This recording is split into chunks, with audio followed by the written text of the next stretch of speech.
You are listening to the Children of Film podcast. We're a 1.5 hour long dick joke.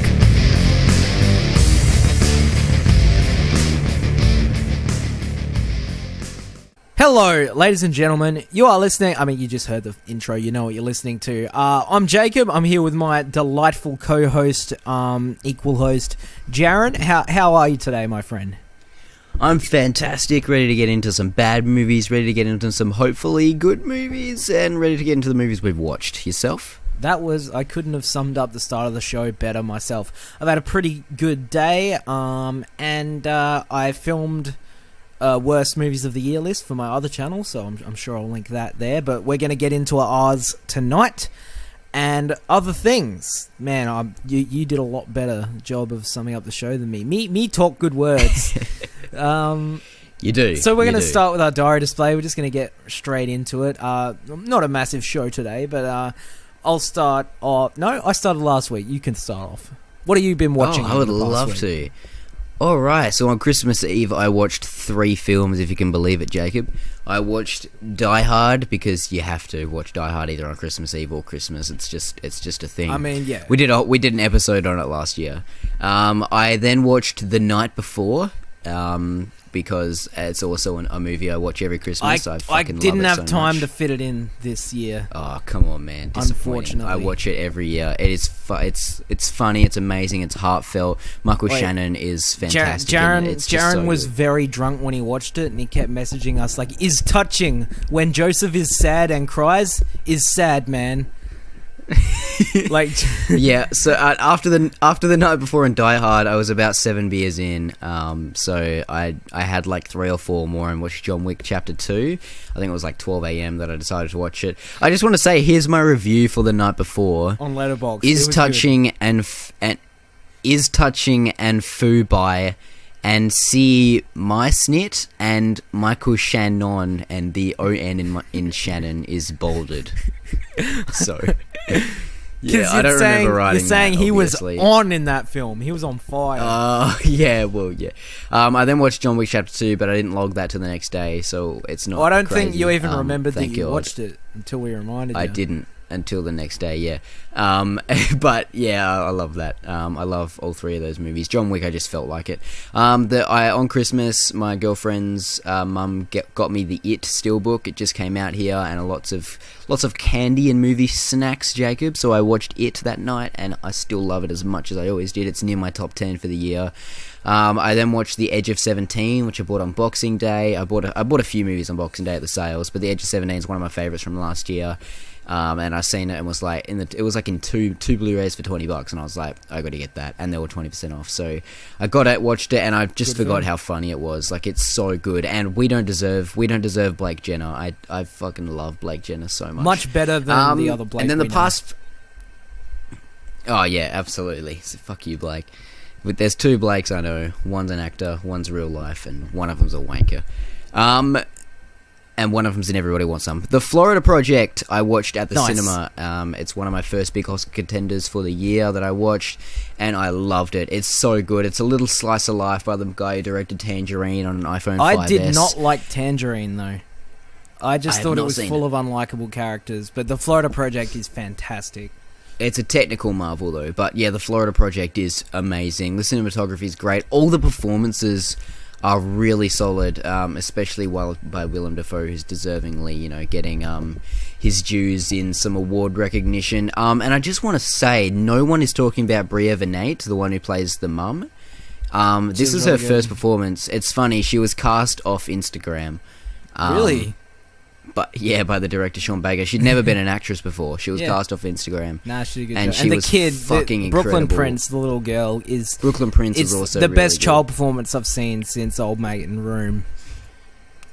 It's one of mine, but I wouldn't go that far. But she was really good. She didn't sell me in a couple scenes. She stands there, like in that scene where she's like, "This is this room. We're not allowed to go in here, but let's go in here anyway." It just sounded kind of off, but After that, Fair I enough. watched Call Me By Your Name, another one of the bigger Oscar contenders, and I also really liked it. Call Me By Your Name was fucking great. I just love its style. It's kind of like it's modern. It's I don't think it's modern. No, day. it's No, set it's not in modern day. It's set in like the mid '80s. Yeah, and it's just I just love its style. It's a love story in Italy between like a 27-year-old male 24 and a actually. 17-year-old. 24. Well, he doesn't fucking look 24. No, 24 he and doesn't. 17. Timothy Chalamet is Chalamet? fucking, he's great. Fucking whatever, he's great. Armie Hammer is fantastic. Michael Stuhlbarg is also really good with limited screen time. There's a speech he gives at the end, which is just phenomenal. And again, I just love the movie's style. It was a bit meandering at times for me, and it took me a while to get fully into it. But once it hooked me, I was done. I really enjoyed it, and I can see why people love it as much as they do. It's got really, really great reviews. I then watched the next day. I watched Stronger. It was a 1080p Blu-ray rip. And Wow, it was Jaren, we're fucking just great. advocating piracy on the show now, are we? Yeah, I'm over it. And no, there's one movie. I know someone who has screeners. You know, No, there's one movie in my film swap that I pirated, and I have no fucking shame in that one. And we'll get to that. yeah, I can. Yeah. And Stronger was amazing. I really loved it. Jake Gyllenhaal is fucking fantastic. He's in my top 5 actors of the year so far. He is so damn good. I His mean, when is Boston he accent is not? perfect as well. You forget that he's not. He even should have from been Boston. nominated and nearly won last year. He should have. Although he won. Did he win the Children of Film Award, or was He that Casey did. Affleck? I think he did. Yeah, he He did did. because he was sort of the middle. Yeah. Like, I think I had Yeah. like I think it was Garfield. I think in it was both of our Silence. second. Yeah, I think I had Garfield, Gyllenhaal, Affleck, and I think you had Affleck, Gyllenhaal, Garfield. Yeah, Or so something like Gyllenhaal that. won Yeah. on a technicality, and I'll take it. But no, he's fucking Although that's amazing. still I can't flip wait till you flops, watch man. this. Like, I think Casey might be my Yeah. favorite of those three at the moment. Like, it Damn. flip flops. All like that was a year where it was basically a coin toss for who my favorite actor was, Yeah. because all three of those guys were so strong. It's just that Garfield was They really, were. really underrated and underseen. And Jake Gyllenhaal and Stronger though. I can't wait till you see it. And last night, my girlfriend really advocated for this one, so we watched I, Tonya. More She loves piracy. the story, and we both love. Or a screener, you know, who knows? It could have been sent to me. We're a pretty big reviewer, Jacob. We have like 90 subscribers. We've got connections. Yeah. Hey, if and you're I, a studio Tonya listening was- to this, please send us screeners. We would love you forever. I mean, there's no studios listening to this, but please send us screeners anyway. Just please. And yeah, I Tonya was. I know a bloke with like 300 subscribers who gets screeners, so you know we're not too far out of there. But I love I, Tonya. It's like a kind of Wolf of Wall Street, Big Short take on this story. You know, fourth wall breaking, time jumping kind of thing. Margot Robbie is fantastic. Sebastian Stan is fantastic. Alison Janney disappears, and I absolutely loved it. Yeah, and that's the films I've been watching the past week. Jacob, do you want to get onto yours? Yeah, sure, why not? Yeah, some of that Oscar stuff I'm gonna try and wait until it's in theaters to see, so it hurts, but I'm trying. I watched Bright on Netflix when it came out, and Ill. you know, I blew off Jaren to go watch it, and that was just the wrong decision, because Bright, Yeah, we could have played Fortnite, man, you wanker. Bright was not a good film, and all I'll say is you'll hear a bit more about it later, but I don't know how it cost $90 million to make, because it looks like fucking garbage. It has no production value. I don't know what they were doing on set. It looks like shit. It looks like someone mixed a bunch of shit in a bucket and then fucking threw it in my face. And just keep in mind, Deadpool was made on a budget of $58 million, so... Yeah, it all matters if you know what you're doing. I mean, most of it probably went to Will Smith's paycheck, to be honest. So they didn't have much left for the budget. Yes, alright. In theatres, I saw Call Me By Your Name for the second time. I saw it back in October at the Adelaide Film Festival, and I went and saw it again because it is out now. And I love this film. Like, I was actually... Like, Jaren really liked it. He gave it a 4 out of 5. And I was still heartbroken just because I want someone to gush about it with, because this is one of my favourite movies of the year. from start to finish. And the first time you see it, I'm like, yeah, it is like, you know, a little slow in the first half, but I think it all works, it all clips, because the movie's actually great at building tension, because it uses sexual tension to build tension.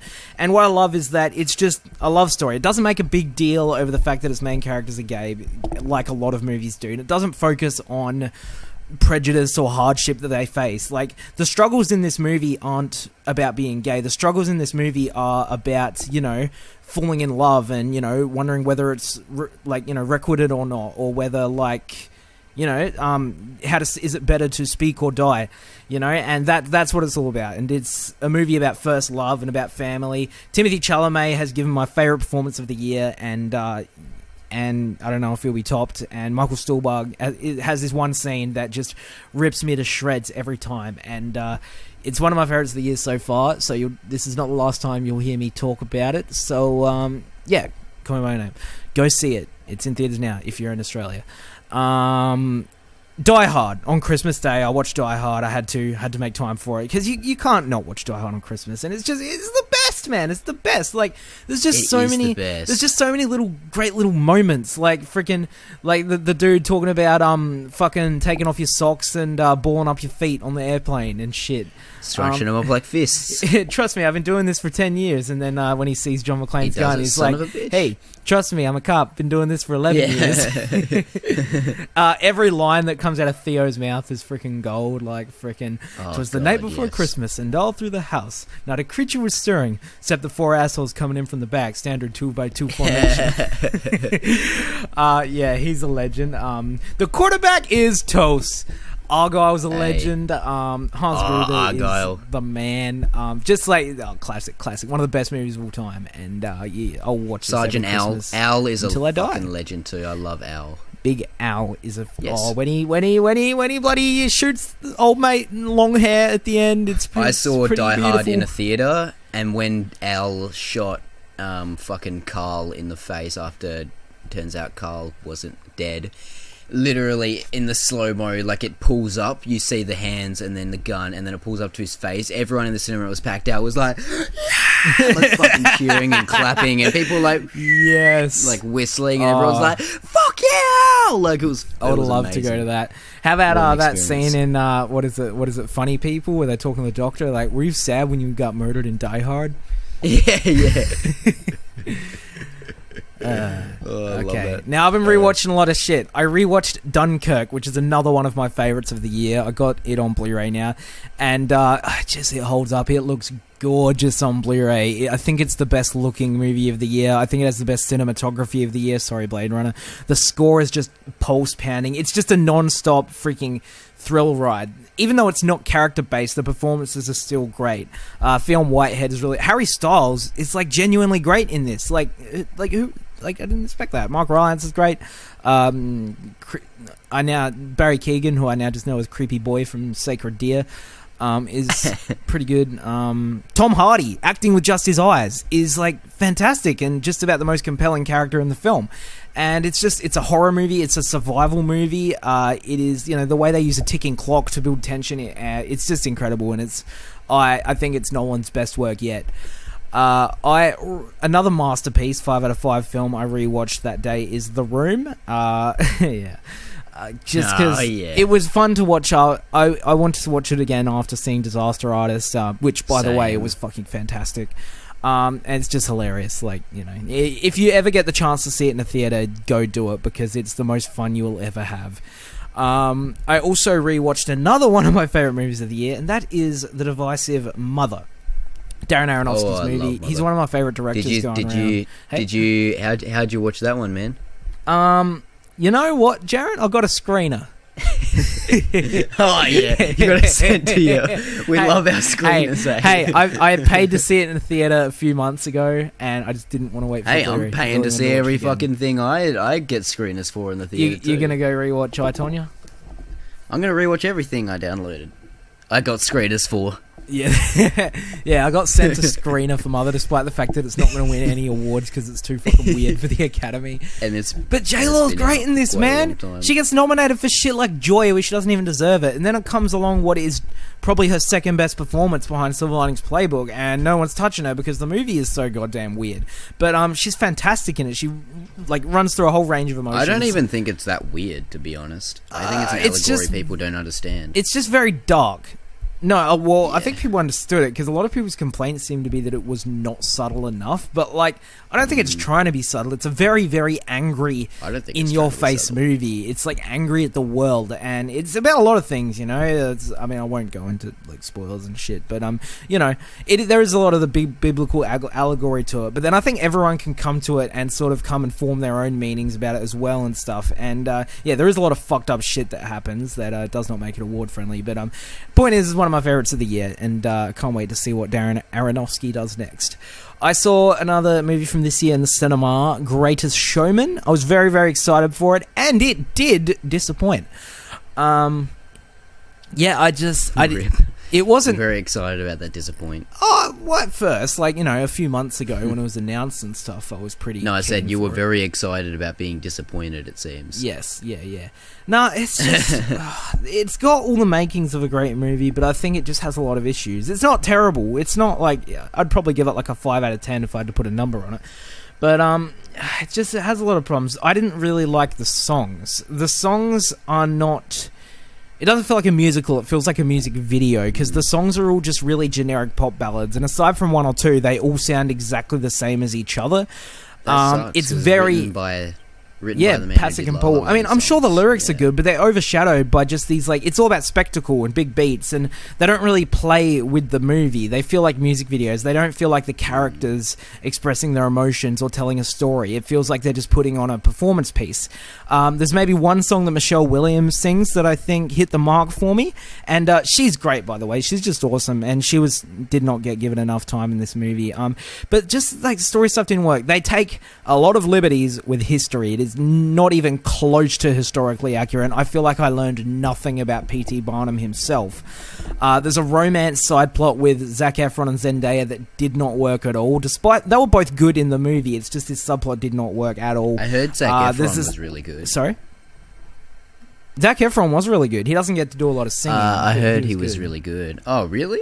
No, he only sings like maybe 2 songs, I think. Oh, what's the point? Yeah, but he was very good in it. I really like him. Hugh Jackman is of course great because he's Hugh Jackman. But there's another side plot with Rebecca Ferguson that didn't really work, and she plays Jenny Lind, this like renowned opera singer, and then she gets up to sing, and she just sings another one of the same pop ballads. Like, why call her an opera singer if you're just gonna have her sing the same pop stuff that everyone else? It's like there's just stuff like that rubbed me the wrong way, and it was quite boring. It's because, Jacob, teenagers love Zac Efron and they love pop. It's a money maker. Yeah, I mean, who would have thought people would make movies to make money? Yeah, it's spectacle over substance, and it's just a bit of a letdown for me.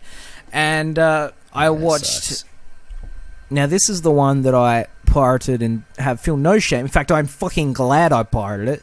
The Emoji Movie. Let's talk about the Emoji Movie later on in the show. And no. Before we started recording this, I went and saw Coco for the second time in theaters, and just Pixar nailed it, man. It's so good. I liked it even more the second time. It is emotions. The whole story of the character of Hector is really, really affecting. Go see it if you haven't already, because I've talked to a lot of people I know in real life who love Disney and have no interest in watching it, and I don't understand. Like, go see it. Go see Coco. It's so good. It's one of their best, in my opinion. And I love, and you know how much I love Pixar. It's like top 5 or 6 region for me.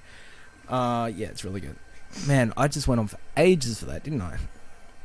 I'm excited. No, that's one of our shortest ones yet. I think you did about 5 minutes. I did about 15. Oh well. All right, where are we now? We are gonna do our films. We're not really doing news this week because nothing interesting has really happened. There's a couple noteworthy things, like maybe there was a trailer for Soldado, and I don't like that they're trying to make it look like an action movie, but it's written by Taylor Sheridan, so there's hope. He hasn't fucked up yet. It'll probably be good because I love Taylor Sheridan. I just don't really care at this point. Yeah, I mean, I don't think it really needs to be made. All right, that's movie news for the week. Yeah, thanks for listening to the news. I'm not even putting a tab on that one. It's not. Yeah. All right. Film swap. So we give each other. We haven't done a film swap in quite a long time.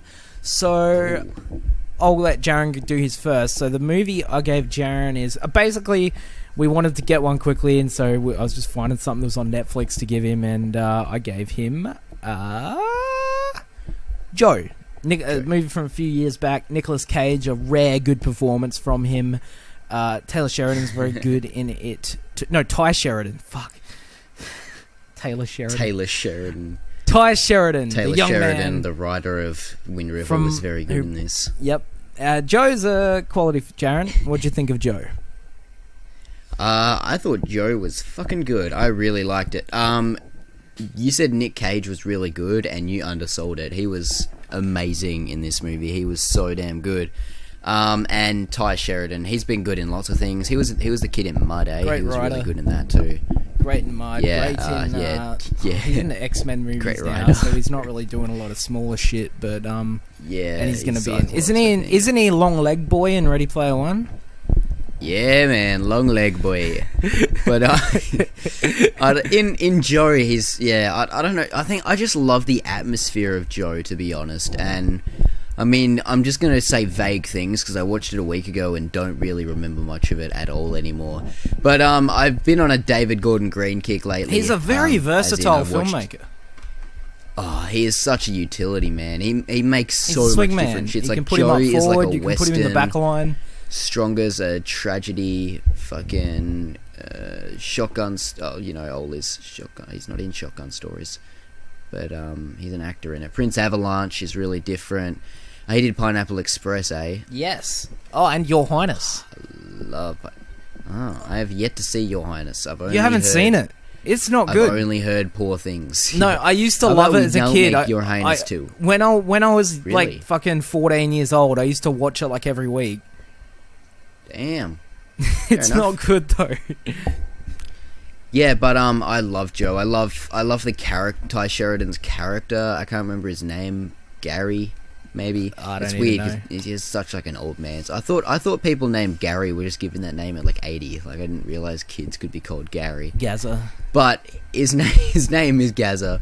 Big Gaza, Gary and Nick Cage is an ex-con, and kind of join. My favourite scenes in Joe were when they were out doing hunting, like hunting snakes and shit, and Ty joins their team. I really love the atmosphere. I really love the cinematography. It was just shot really, really well, and it was just so cool. Nick Cage was so cool. I've forgotten a lot about the film already, but I did really like it. Yeah, we watched them like a week ago. We're not very good at this. Yeah, I do. Yeah, it's not fresh in my memory. I've watched like 10 films after it, but I did know I really liked it. All right, I'll announce what I gave you.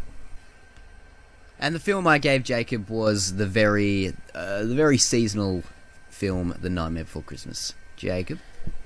This is Halloween, this is Halloween, Halloween, Halloween, Halloween, Halloween. The songs in this movie were fucking kick-ass, dude. Jack Skellington, your brother, who looks like him. Yeah, my brother Seb, Jack Skellington. Is a really, really cool character. Basically, he's a spook boy. He's very good at being spook, and he spooks all the children, and they're in Halloween Town, and they only do Halloween, and he discovers Christmas. He goes to Christmas Town, so he decides to kidnap Santa and plan to put on his own Christmas. And it's cool about this spook boy trying to find some happiness in his life, but then it's like he realizes, like, nah, I'm better at being a spook boy, and he kind of fucks up Christmas. And it's nice. It's very ghoulish. It's very sort of gothic and dark in true Tim Burton fashion, even though it's not by Tim Burton, but it does say that Tim Burton's the Don't let Tim Burton Christmas. fucking lie to you. Don't let him lie to you.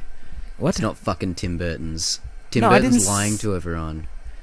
No, I know. What? I'm saying to the listeners, don't let Tim Burton lie to you. It's not his film. Trying to say it's the his great film, Henry yeah. Selick's. And I didn't realize I didn't realize this was as old as it was. After I watched it, I'm like 1993. Yeah. Fuck, looks pretty fucking good. Like, it's aged very well. Oh yeah.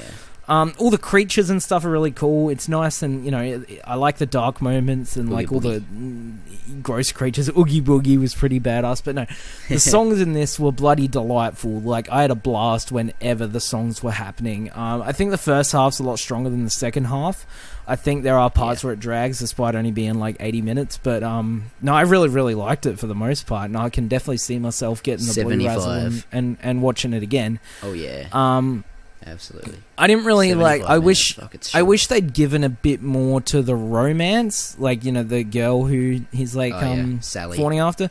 Like it worked, but I just feel like maybe a few more scenes of them together might have made me buy it a little more. How about that duck-looking motherfucker who like that fucking doctor guy? Terrifying. Fuck that guy.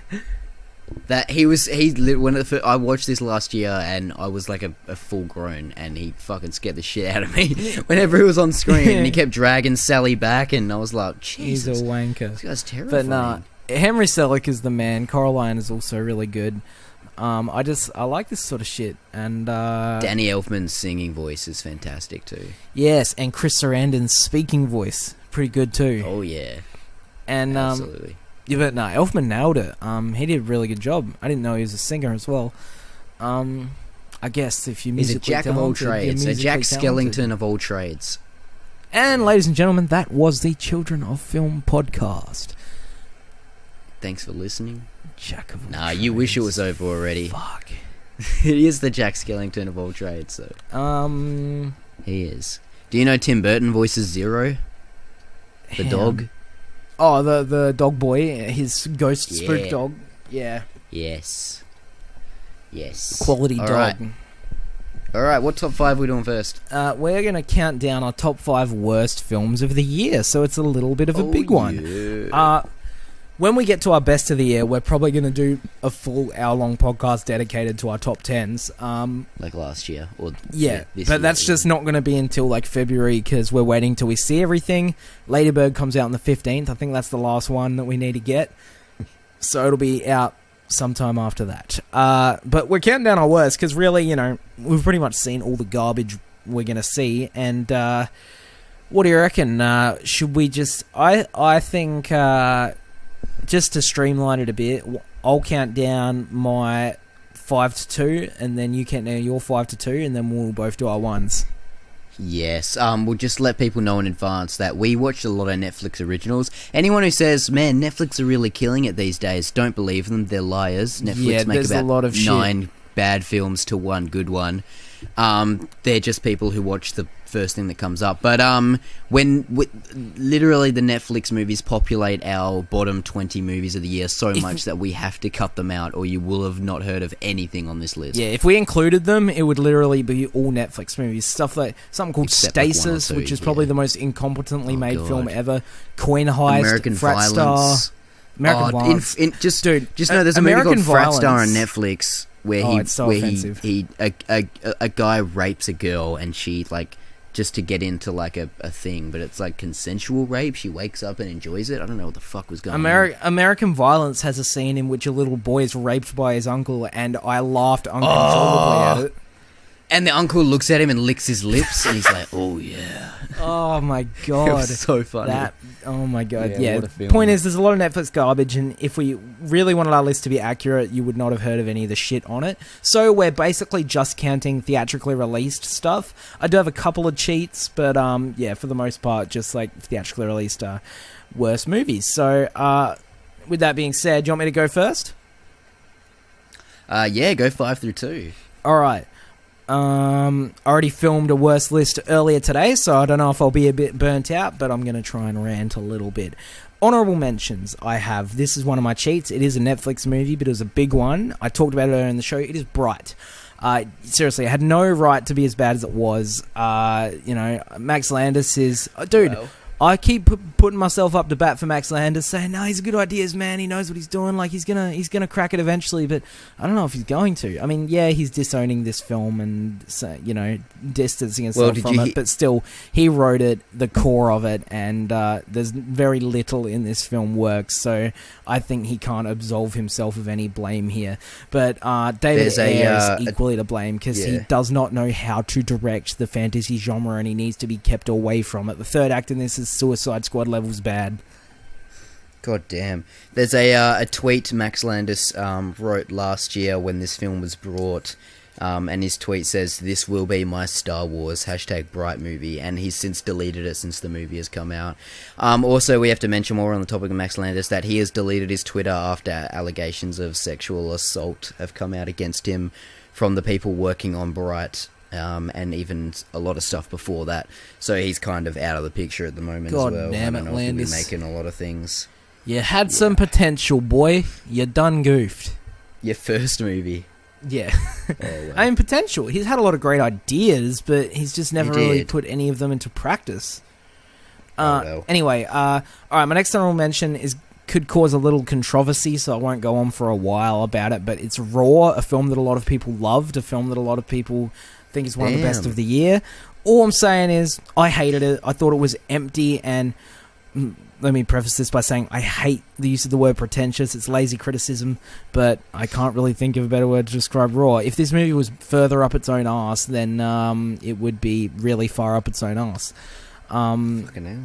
I did not like it. I totally respect the fact that most people liked it. It probably hit me on a bad day. I just thought it was empty. It did nothing for me, and it just kind of, didn't like Raw. And my last honorable mention is a movie that really, there's only one reason it's not in my 5 or higher. It's because it had kind of good cinematography. It's The Snowman. Jaren is going to have this higher, so we're going to hold off until he brings it up, and we are going to roast it, because fuck The Snowman. Yeah, I believe that was in a different place than it was in your video, am I correct? No, same spot. Oh, yeah, fair enough. Alright. Number 6. Alright. Alright, no, I'm going 5 through 2, and then you can go. Yeah. So, number 5 is, I don't really have a lot to say about this. It's Kidnap. It's Halle Berry doing another shitty, fucking abduction movie. It was Relativity Media who, like, went bankrupt and stuff, and it's been just sort of sitting on their I thought that was Netflix only, but I remember now it came out. It came out on Netflix here, but it was in theaters at some point. You didn't watch it, did you? No, I stayed away from it. I watched it while I was at Jaren's house while he was out, and I just watched it for something to do, and like, I don't know, I should have just spent the time, I don't know, fucking Kevin Spaceying his little brothers or something. That would have been a more productive use of my time. Jesus Christ. Giving him the old Ben Affleck. Hey. But yeah, no, Kidnap was bad. It was just dumb. I don't have a lot to say about it. It was just a really shitty, incompetent movie. Number 4 is what might be the most boring film of the year, is The Mummy. I love Tom Cruise, and something that I've always said about Tom Cruise is that, love him or hate him, say what you will about him as a person, he always gives 110% to every role. But that statement does not apply to The Mummy, because he completely phoned it in. But it's not his fault. I mean, I would have phoned it in if I were in his position as well, because the movie is garbage. It's so boring. It is it exists purely to set up sequels. It's like, you know, there's the Creature from the Black Lagoon thing at the end. They shoehorn in Russell Crowe and his Dr. Jekyll shit. Jekyll. The one redeeming quality I have about this is that I think Sofia Boutella was a good choice to play the Mummy. I think she did a good job of what she was given. It's just the movie was so poorly done, and I really would have loved to see her in an actual good Mummy movie, not one that was just made to set up a franchise, because that's not how movies should work. Movies shouldn't be movies. Movies shouldn't be like movies should be movies. Movies should not be news articles saying, "Hey, look, we've got sequels," because it's like, what's the point? Where does it end?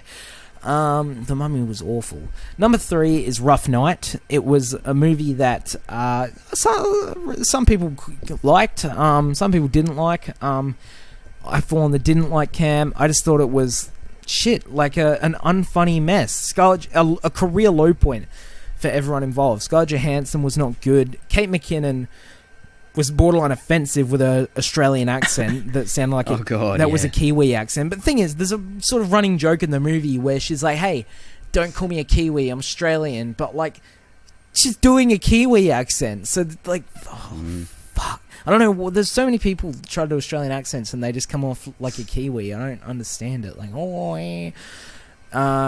the other two were okay. To be fair, that's exactly what they kill a man, and it's just not. It's not funny. It's dumb. It's sexist. And I don't mean towards men. I mean towards women. Like all the characters are fucking idiots. And when the funniest part of your triumphant female led comedy is the side plot with ScarJo's husband, then you know you fucked up your movie. It's really bad. And my number 2 is one I mentioned earlier. I just watched this last night because it just wouldn't feel right to do a worst of the year list without including this one. And I made the right call. It is the Emoji Movie. I was going to see it in theaters and missed it just for the meme of it, but this movie isn't even a meme. It's not even funny. You know what I just have to say? You know, a lot of people online hate James Corden. And I never really got it. I always thought I'd enjoyed him in some films. I thought he was alright. I never really got it. But after watching this movie, now I get it.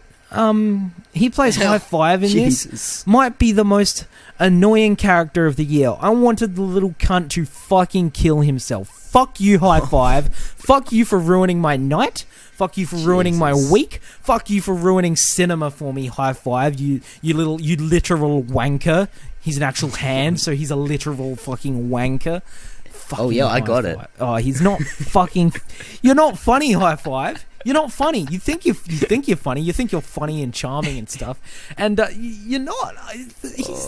Fucking. There's a point in the movie where it's like it looks like he's died, but then they go back to rescue him, and I was screaming at the characters like, "Leave the cunt behind! Don't go back! Leave him behind!" Also, T.J. Miller thought that this was a better use of his time than staying on Silicon Valley. Silicon Valley season 5. Anyway, he's not even good. He's not even good in it. He's he does a shit job. Remember he left it and he's like, I want to make kids laugh. And then, but why'd you do the Emoji Movie then, mate? Whoever played the villain, the smiley emoji, I don't know who it was a woman. She was fucking awful and just really, really grating. And it's such a cynical movie. It's like, hey kids, embrace capitalism. Use Spotify. Buy the Just Dance app. Buy an iPhone. There's a kid in the movie, like they're in a kid's iPhone and he wants to impress this girl that he likes and he can't think of the right emoji to send her. And at the end, he figures out the right emoji and he sends her the emoji and she's like, hey, that was really beautiful. I like guys who can express their emotions. But he sent one emoji that is literally the opposite of expressing your emotions. And that's the joke. Oh my God. Oh, so you're saying the movie is like this really genius satire about kids over-reliance on their phones and shit. I think it's fantastic. Yeah. Which would work aside from the fact that it is an advertisement for phones. Oh, fuck you. This is what the Lego Movie should have been. And they rip. The chick, the jailbreak character is an exact rip off of Wild Style from the Lego Movie. Oh, for God's sake. They lift an exact plot twist out of Wreck-It Ralph. It's basically just trying to be like those other movies, but with zero of the cleverness or heart or charm or anything. But and with one high five. Just one more thing about the Emoji Movie. From the bottom of my heart, fucking kill yourself, High Five. You cunt. I'm so excited to see it just for High fucking Five. God damn. Also, there's this part where there's like a room where like all the least used emojis hang out and stuff, and the eggplant was in there, and I'm like, in what universe is the eggplant one of the least used emojis? Like what? Maybe this movie was conceived like 2 years ago, and after it had already been rendered. High Five was in that room, and I hope he stays there for eternity. Yeah. Jaren? I don't think I'm going to top that. Yeah, alright. I got some honorable mentions. First, I got... this is a foreign movie that's actually got some really good reviews, and I don't understand. It's The Villainess. I hated that too. The Villainess, it's an action movie. I saw it with you, Jacob, and it was terrible. The action scenes are so bad, you can't tell what the fuck is going on. I think it's like 2.5 hours long. Something like that. And it's so boring, and I didn't understand half of what was going on. And I'm fine with foreign movies. I love foreign movies. And No, the plot was understand incoherent. What the fuck was going on. None of it, yeah, it was like, blended together. Yeah, it didn't make sense. I thought some of the action was cool, but it was just a shit movie. Yeah. Alright. Transfivemers that I've coined. I've coined Transfivemers, and I'm proud of it. Transfivemers was fucking terrible. It starts off with Merlin, played by Stanley Tucci, and he's drinking whiskey, and apparently you need some staff to... If you have this staff, you can control the dragon transformer, which is unusual because Transformers are sentient, so couldn't you just be like, hey buddy, I need your help here, and it would like help you out. I don't know, but apparently Transformers can be tamed now. And then it goes back to, and then Big Cade, Yeager, best character. Cade Yeager. I haven't even seen the movie. Yeah, he's back, and there's a junker, and there's an exact point where he goes, where at the very start when his character's introduced, and he's driving to the junkyard, and some guy's like, "Oh yeah, I heard, I heard." Big crashes at your junkyard this morning, and Mark Wahlberg's like, what? Like the exact same delivery from The Happening, and I was like, what? And no, is he taking the piss? What? I don't think so. I think he's just got that performance stuck in him. The actions, you don't see one Transformer transform. Like, what do they think these people are coming to the movies for? That's pretty fucked. But during conversations, like it'll just go in between conversations, the aspect ratio just changes constantly. Hey, Dunkirk did that, and that's one of my favourites of the year. Yeah, but this wasn't a stylistic choice. This was like they filmed on 2 different cameras and didn't realise that the aspect ratio on each one were different. Like, it would just be one conversation, and it kept changing and then going back, and I was like, wait, what? Yeah. A comedy that I was really hoping it would be like 21 Jump Street, but it wasn't. Baywatch. So unfunny, such a waste of The Rock, Zac Efron, and Alexander Daddario for different reasons than those two. Her great personality is what I'm getting at. The Boss Baby, the Golden Globe nominated The Boss Baby for some over Lego reason, Batman. Over the Lego Batman movie. You know, my sister loved it and keeps trying to get me to watch it. I'm like, fuck you, watch The Big Sick. Oh, but it's terrible. The Boss Baby is fucking terrible. It treats kids like idiots. It's really dumbed down. I don't know what anyone's doing in it. I couldn't stand watching it. And then my last honorable mention is one you had in your top 5, and that's Rough Night. I really hated Rough Night as well. I think it's a career low for everyone involved, and I was deeply offended by Kate McKinnon's attempt at an Australian accent. I don't know why she just... I don't know why they didn't get an Australian in... Oh, you know what's another really bad one? There's a movie from this year on a Netflix one, so I didn't include it, called Pottersville with Michael Shannon, and it was just dreadful. Yeah. Like Christina Hendricks and Ron Perlman play furries. It was a mess. But Thomas Lennon does an Australian accent in it, and it's one of the worst things I've ever heard. Like worse than Kate McKinnon's. I wanted to kill myself. Damn. Fuck. All right. Anyway, go on. Sorry, hijacking you. Yeah, no, I'm going to go into my number 5 now. And this is a movie that has about 90% on Rotten Tomatoes, and I don't understand. And this is Girls Trip. No, I don't just hate movies, comedies with women and female empowerment. I'm all for that. I love movies like The Heat. I love movies like Bridesmaids. Like movies like Bridesmaids is these two, but done better. Ghostbusters. Yeah, and it's fucking terrible. It's like 2 hours and 10 minutes. It's so long. Everyone in it, I mean, Queen Latifah is fine. Jada Pinkett Smith's fine. Regina Hall's fucking terrible. All you have to know is at one point in this film, Jada Pinkett Smith and Regina Hall are ziplining from one building to another with everyone down cheering them on. And Jada Pinkett Smith, I think it's her, gets stuck halfway, and she then all of a sudden really needs the toilet. And I shit you not, she pisses on everyone. That's fucked. She's ziplining and she gets stuck and she's like, I'm just gonna go. And she wheezes her pants and the piss goes everywhere like a fucking sprinkler. And it goes on everyone down there, everyone in the building watching, and they're like, ooh. And her friends are like, you go, girl. And I'm like, this is not what female empowerment is about. That's not about peeing on people. I mean, everyone should have the right to pee on people if they want to. I feel like it just had a fucking box with like, minorities cast, yes. Fucking women cast, yes. Fucking and it ticked all the boxes. People like, I guess it's good, but it's not. It's offensive. It's terrible. It's so boring. Should I watch it? Oh god, no. Alright, if it gets nominated for any more awards, I might watch it because it is. It didn't get nominated for anything. No, that chick got nominated a ton for supporting actress. Tiffany Haddish. Was she any good? No. She got nominated by a lot of award shows. I think she has more than a lot of people. Like, I think she's just about in the top 5 in terms of how many nominations she's gotten. No, she's not good. No one's good. I hate this movie. Why is she getting nominated then? I don't know, because she's a black woman in a wow, in a wow, bro, wow. It's 2017. Hey, I'm all for Queen Latifah getting a nomination for shit like Chicago, just not this. I mean, yeah, that's an actual good movie. Exactly. Yeah. Whatever. I fucking hate this movie. Go off of me if you want. No, I haven't seen it. I'm not opposing. It's not for the reasons. I don't hate this movie because of who's in it. No or shit. Because of what I hate this movie because of what it is, the screenplay, just the laziness. It's a lazy comedy. There's no creative elements to it at all. Number 4 I have... Now, this is a movie I watched on an aeroplane, so, straight away, I'm kind of destined to dislike it. I saw Sing Street on an airplane once. It's not all bad. Fair enough. This is Table 19. And I've Table seen 19... Table 19 is the most by-the-numbers, cliche, unfunny fucking comedy. It's fucking... It barely passes for a comedy.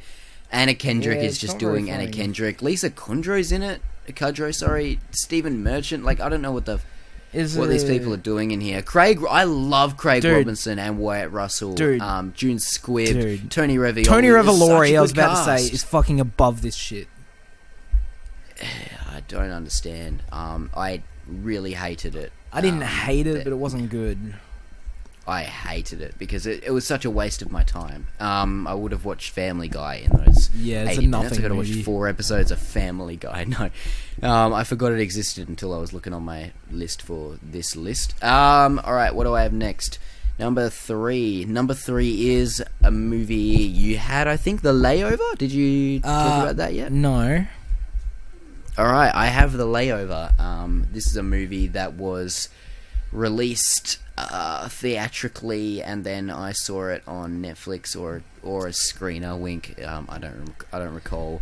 And I was excited because it has Kate Upton and Alexandra Daddario, 2 women I love because of their, let's say, acting ability.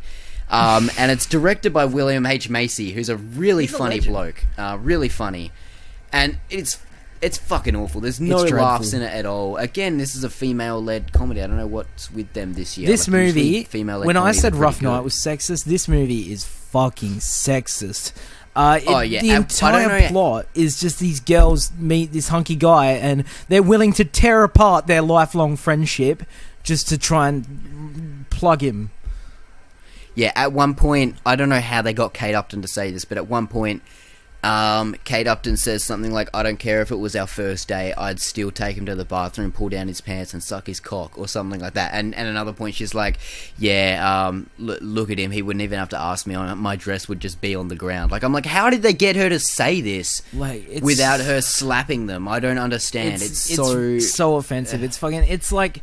It's a whole movie with 2 female leads, and I still don't think it passes the Bechdel test. No, neither. And I just want to say, I'm stealing this joke from you, but I mean, this movie is offensive for 2 reasons. 1, it treats women like shit, and 2, it's an R-rated film with Kate Upton and Alexandra Daddario, and there's no titty. There's none. What's the point? 2 contradicting flaws. What's the point? 2 flaws nonetheless. But the thing is, It's an R-rated film, and Alexander Daddario has a sex scene, a pretty raunchy sex scene where they're in a lot of positions, but she's wearing a shirt the whole time. That's not how people have sex. I don't know if that's how I you would. have sex, I would Jacob. know, but oh, yeah. No, yeah, neither, man. No idea. But I don't. Yeah. And here we go for my also number Kate 2. Upton cannot act. Stop putting her in movies. Yeah. Alexander Here's my number Daddario, 2. I feel like could act if given the right role, but people just keep. She's good in True Detective. People keep on just casting her for her acting abilities. Yes, what I mean? her acting That's why abilities, people I are do. casting her, because that's the type of role she's being given. But I think if she was has given an lovely eyes, actual too. role, she could probably do a pretty good job. Right. Yeah. They just cast them and to my sell number tickets. To be like the trailer, the thumbnail of the trailer was like a shot of fucking Kate Upton's cleavage or something. Yeah. It's like, I wonder what angle the they're taking thumbnail- with the marketing on this. I've got a video. I've got the trailer up here, and the thumbnail is Alexander Daddario getting a hickey from that guy. Fair enough. So and they're on a bed. My number 2 is a movie you can help me lay into, and this is a movie we saw together and we're so excited for. And then reviews came out, and this is The Snowman. Jesus Christ, I don't know what happened. If didn't this even movie was finish directed by filming it. someone like David Fincher, this would be alright, so Jacob, this movie chronicles the greatest detective alive, Harry Hole. I mean, you move over, Batman. Everyone keeps calling him the greatest detective alive, but we At never one see point- Harry Hole solve at one one crime point- or pick up one clue. At one point, a character says the phrase, the great Harry Hole, and it's pretty funny. We never see him do one thing. At one point, Harry Hole is chasing a suspect, and he's yelling at them, "Where are you?" And then he gets shot, and this suspect walks right into frame Just 1 from second off-screen, after he's and shot. They're on an open, snowy plain. There's no cover. The dude's like fucking 10 meters away, but he's off screen, and less Harry's like, than. where are you? And like, it was funny. Oh, Dude, God. Val Kilmer. Let's talk about Val Kilmer. He's not Oh. even on this planet in this movie. I he don't couldn't understand. He couldn't deliver his lines properly, so they're all audio dubbed, pretty sure by another actor. And the first line he speaks is not even in sync. It's not. His voice is completely out of sync for most of the film. They did an awful voice, what's an funny? awful job. This might just be one of the most poorly edited films I've ever seen. And you know who edited it? Thelma Schoonmaker. So, dude, I just want to imagine what it looked like before she got her hands on it. Because, like, if this is what the greatest editor of all time dishes up, then fuck. Does she edit for Edgar Wright? Scorsese.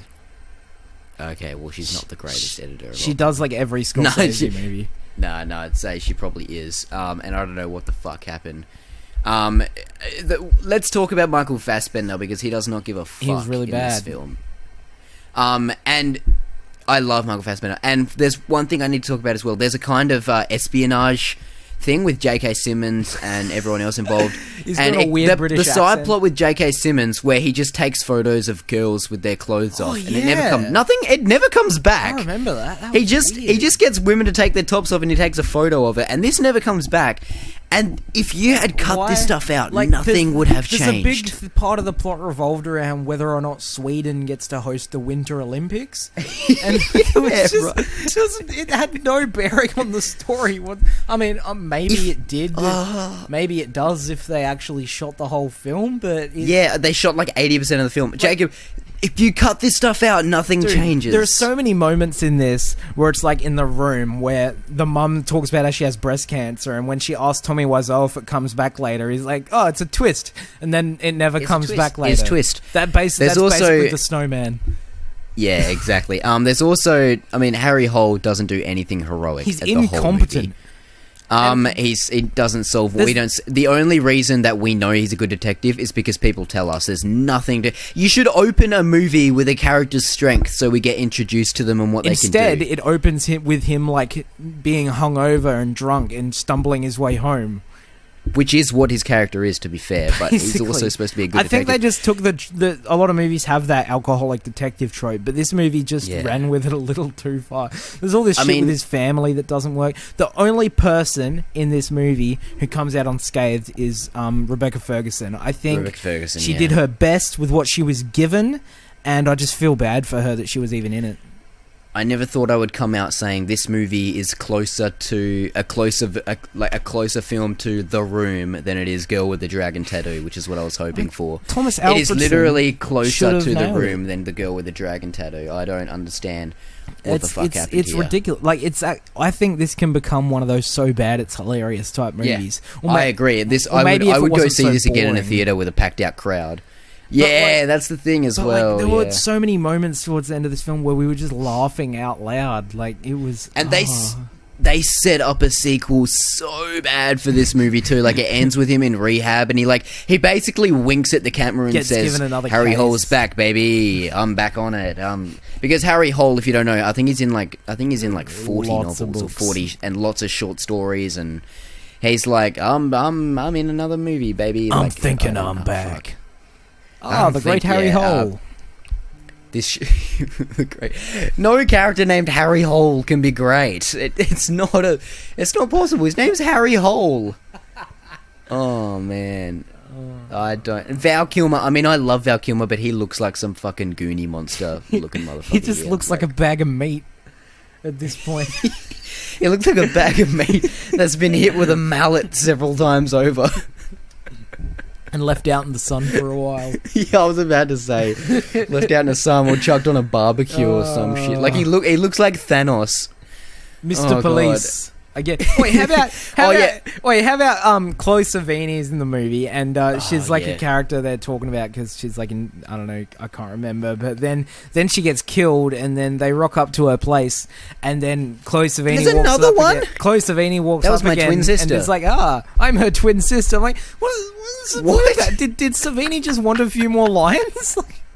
That's the most shoe. Yeah, I feel like Savini was like, I'm not, like, she signed the contract and she's like, wait a minute, I've only got fucking 4 lines. What's happening here? They're like, yeah, sorry. She's like, alright, well, I'm going to bow out and sue you unless you give me another character. They're like, but there's no other character. She's like, you see this character who introduces Harry to my death? Yes. Make her my twin sister and I will also play her. Alright, you got a deal, Chloe. Like, what? It serves no purpose. She never comes back. I don't understand why that... Thinking about this should be a lot lower because the movie underneath this is at least edited right. I think I might put this up a bit higher, I don't know, but it's not even in my top 5. Like I could watch. Should be. I feel like I could watch this in a packed out theater. Oh, you're right. It's a movie that the more you think about it, the better and worse how about... it gets. All right, here's one of the worst things as well. All of the marketing, all of the posters just about have a note that says, "Mr. Policeman, I left you all the clues. You could have solved her murder." Jacob, no, there are no clues. Leave Harry Hole one clue. No clues. And there's no clue. And wait, even if there were clues, Harry Hole would be too fucking stupid to put them together anyway. I think he left a clue on accident once. This is not Chloe Sevigny's original death, but he leaves him no clues. This film is not a mystery in the slightest. It's just we're watching... This is not a mystery. This movie is we're watching a fuckwit stumble his way into solving a crime.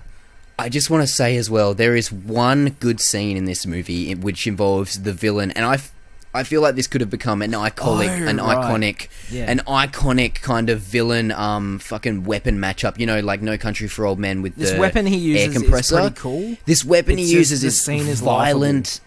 Yeah, it's violent. It's freaking awesome. He uses it once, and then again as a torture device for like 5 seconds, and it's filmed so poorly.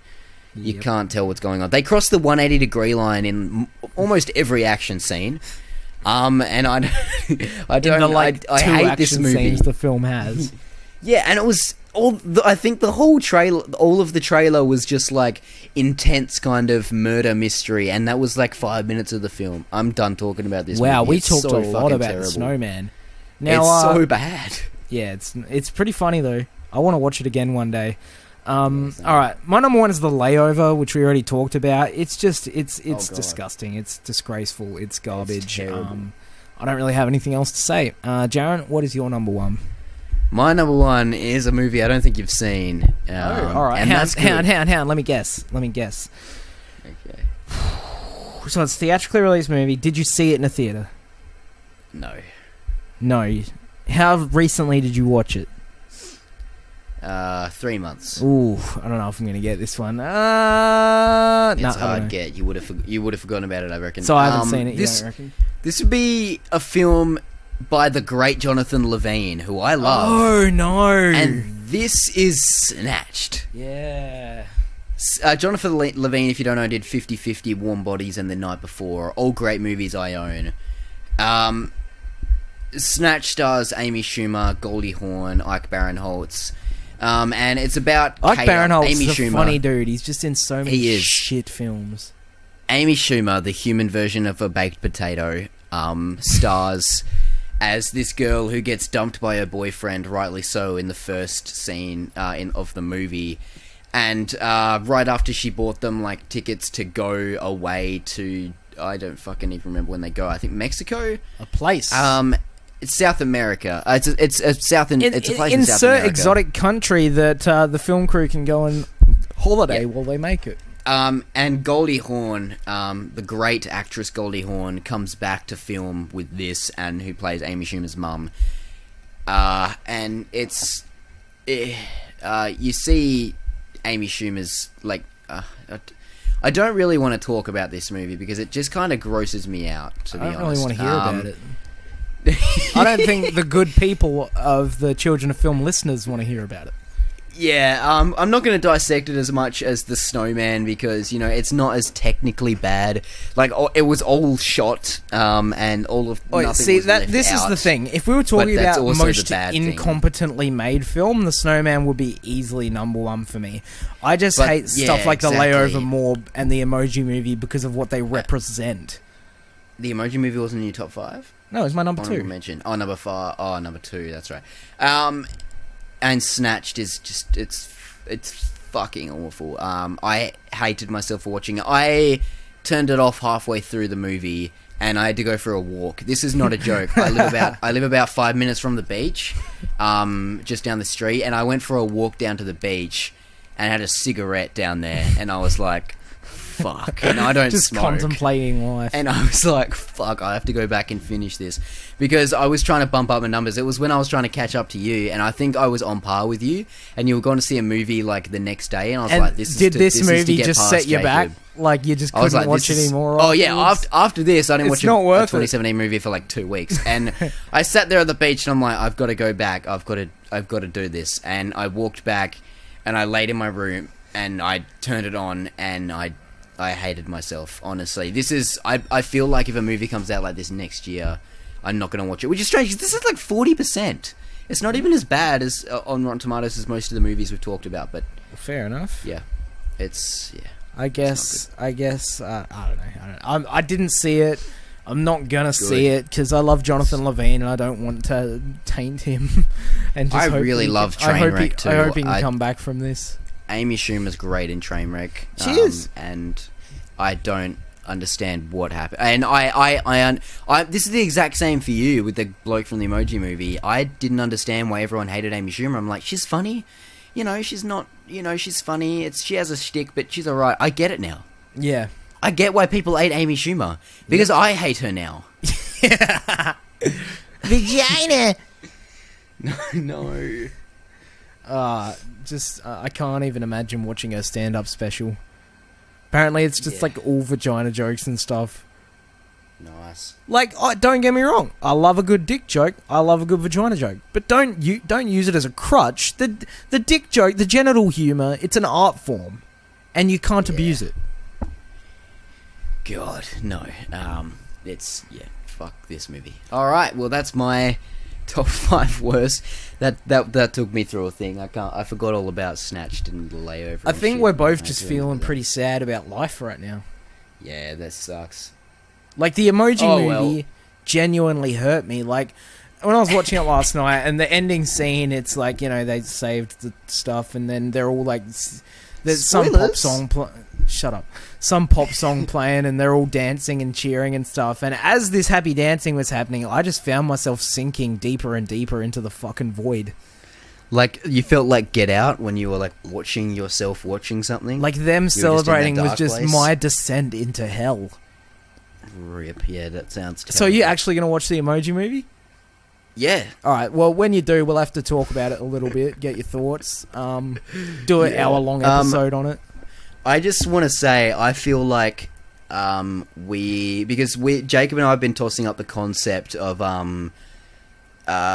doing some commentaries and uploading them to watch with we were movies. going to do one for Batman v Superman at some point. Yeah, I don't know if when we got together. Happened, but I rewatched the Ultimate Edition of that, and I don't think I can ever watch it again. Yeah. To be honest, should I watch the Ultimate Edition? Is it worth it? It's more of this. It's more of the. It's half an hour more of the same. So it doesn't make it better. No, like everyone said. It's half an hour more of the exact same shit. Fucking hell. It's fucking awful. Isn't it like 3 maybe hours? like it less? I think it's 3 hours and 2 minutes. Jesus Christ. I just think the Snowman would be a great commentary to do one too. You know what? Honest, because I don't. Next time we get together, we should make that happen. See, I have a feeling that lots of people don't want to see the Snowman, rightly so. But I think you might even enjoy it. If you like, let's start the Snowman Revolution, Jacob. Yeah, let's start the Snowman Revolution. Like those people. The Room Revolution was just started by some college guys. I think it was started by some college guys who went and saw it every week, and they invited Tommy Wiseau to see it with them. And they were like, after the movie, they're like, "How was it, man?" They're like, "What's your workout routine and shit?" And just because of them inviting lots of people, it started. So we're starting the Snowman Revolution here. Yeah, we'll get some cool screenings going. Fucking Thomas Alfredson and Michael Fassbender are going to be going to Q&As around the country for it. All of us we'll invite like 100 people, and we'll all yell out quotes and shit and be like, "No, Harry, no!" Like, it's going to be amazing. Yes, that's going to become a great quote. Oh, the great Harry Hall. Like, I'm so excited for this, to be honest.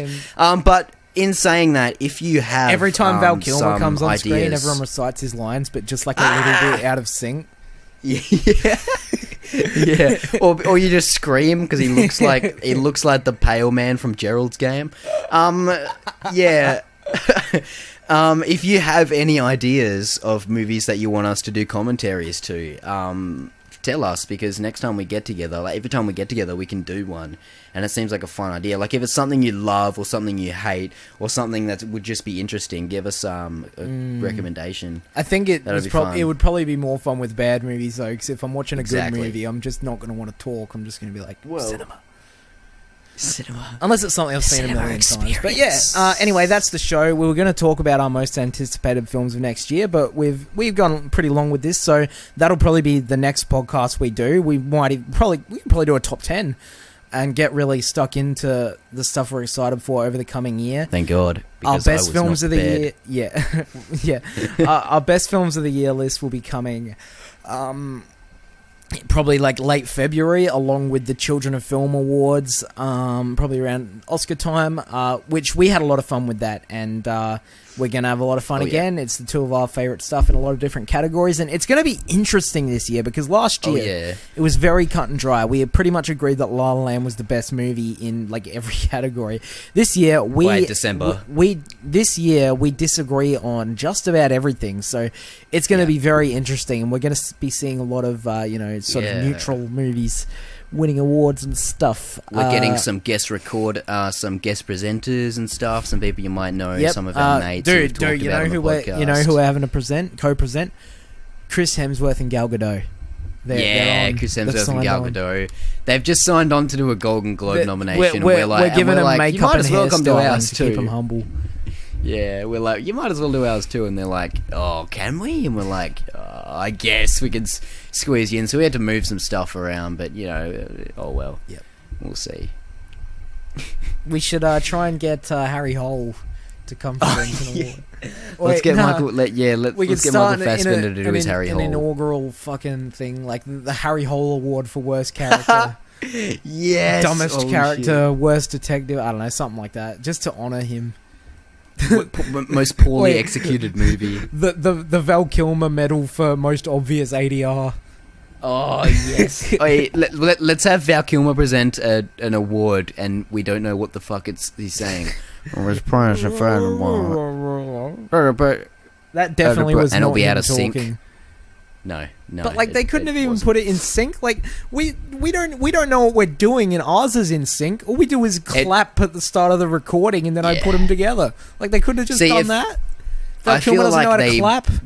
I feel like they had no idea what they were getting into with his voice, and then once they recorded, they were like, "That's enough of that." And then when they went to ADR it, like to sync it up, they realized they only had like 2 or 3 shots of each scene he's in, which was not enough. You need one long, one short. You need a lot of different types of takes, and I feel like they only had the same. When I first saw that he was going to be in it, I'm like, oh, sweet, Val Kilmer come back. What if he's like the villain or something? Same. That'd be awesome. And then you see the movie, and he's another one of the side plots that has nothing to do with the actual movie. He's not even like in the present movie. He's like a past detective that someone's telling a story about or some shit. And it's not good. Fuck, it's terrible. It's so bad. It's God. Yeah. Also, everyone in Sweden has British accents. Yeah. And no one talks Swedish or whatever that language is. Except Rebecca Ferguson, who I think is Swedish. Yeah. Oh God. Yeah. The Snowman's amazing. Man, if you're gonna, all right. Why was let's talk. Number one? I don't know. It should have been. All right. Maybe let's it could talk. win the Children Film Award. I don't know. We'll see. Cross that bridge when we come to it. Hey, it can. Maybe it will. Let's talk our things to come out of this episode with. So, things to come out of this episode with. Yeah, it is. This is a new thing. All right. Number one thing to come out of this episode. Things we learned from Children of Film Podcast 26. Number one, Val Kilmer looks like the pale man from Gerald's Game. Or a bag of meat that's been hit with a mallet a bunch of times and left out and put on the barbecue. Yeah, in the sun. Number two, it is possible to treat women with respect and show titty at the same time, but the layover is not competent at doing that. Is that it? Number three, no, Max Landis is gone. Max Landis is never. He's made his last bad movie, and now he's just going to get buried in these allegations. I think the ship has sailed on young Max Landis. I mean, his father's a murderer, so we probably should have seen it coming. He was gonna. Oh yeah, he is kind of, isn't he? He is a murderer. He was gonna remake American Werewolf in London. I guess it's a good thing that they're not going to do that. Have you seen the original? No, that's really good. You should watch it. Yeah, I've heard it's good, but no, his father's a murderer, and he is a. Well, he didn't kill someone. So. Someone died under his supervision. Okay, but he took these kids out uncontracted, over, and you're not allowed to film with kids past 10 p.m. and he took them out at 1 a.m. Without the supervision of their parents at 1 a.m. to something, and 2 of them were crushed and 1 of them was decapitated. Fucking so good I'd one, say. So yeah, you know what? He wasn't charged. Well, that's kind of how I felt when I was watching Bright. So even his offspring is fucking murdering people. Oh no, yeah. I mean, Jesus fuck. Thanks for listening, guys. I love film. Jaron loves I'd children. rather have been on the set of. I'd rather have been on the set of the Twilight Zone movie when he crushed those kids than have sat through Bright again. You haven't even seen it. Yeah, no, I'm just not keen for it at all. Oh, but it's God. Willow Smith, so all right. I love film, and Jacob loves children. Hey, I said it first. Nah, you were cut off, son. That's bullshit. Right, yeah, well, catch you later, guys. Have a happy and safe and emoji movie free New Year. Peace. You've just listened to the Children of Film podcast. Man, it sucks to be you.